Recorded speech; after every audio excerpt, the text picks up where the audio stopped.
welcome back. Now, I wanted to go through a song today that I used to play all the time when I was in wedding bands. It was popular at gigs as well, and at the time, obviously, it was on the radio a lot too.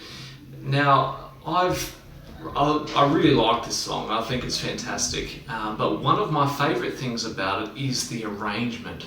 Now, I'm not sure who is responsible for this, but whoever it was, Neyo, you have my appreciation, because it's really a masterful thing.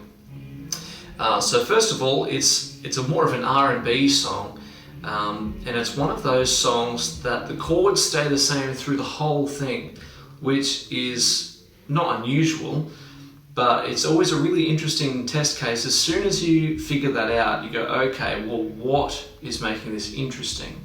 Because that means that the verses and the chorus have the same chord progression, and they've got to make it interesting somehow, okay? So first of all, the first thing I notice is the choice of chords. Now, I know this might sound strange, but it is interesting. So we're in the key of G major for this song. To play that riff, I've got the capo here on the 3rd fret, but basically we're playing in G major. But because we're on the 3rd fret, I can play chords that are in the shape of E major.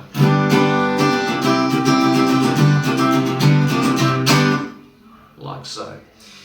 Now, what's interesting about this is it uses the 4 chord to a 6 chord.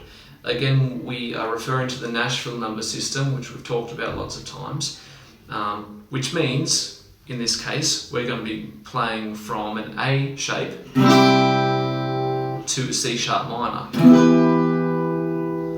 Or, if you're thinking about this through the lens of G major, you're playing a C major to an E minor. Not an unusual thing. But what is interesting is that this chord has the C in the bass, but we're playing a D on top of it. Like that, okay? So it's like you're playing, a D major chord, but with a C in the bass. And so to do this, we're playing like that. So you've got an open A at the bottom.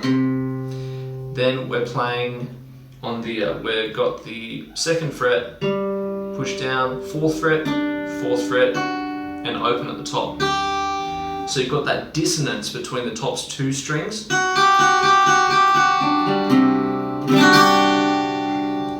And then we're keeping that same triad on top, those same dissonances, and then changing the bass note to the E, which is the E minor, or with the capo, it is a C sharp.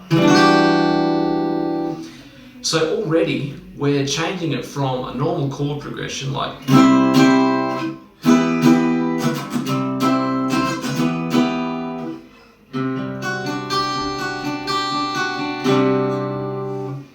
so already very interesting. And then as the song progresses, because the first verse is just that riff,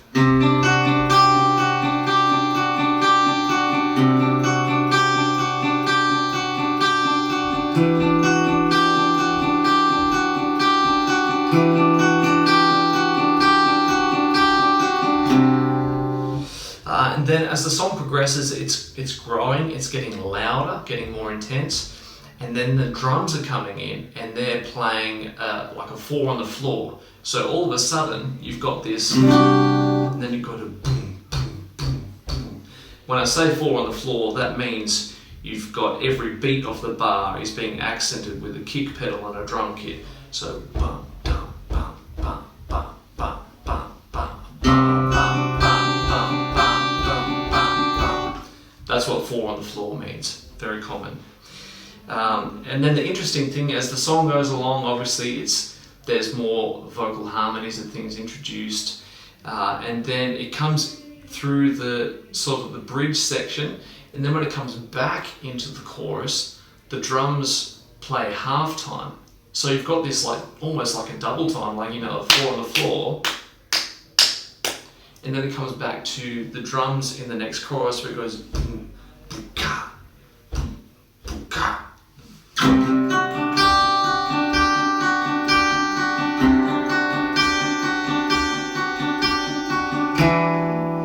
Like so. And the whole song dynamically just builds and builds and grows and grows, and it's a real masterclass in arranging as far as I'm concerned. So it's easy to dismiss as just a pop song that was on the radio for a while and it was cool, but it's worth going and have a look back at that, okay?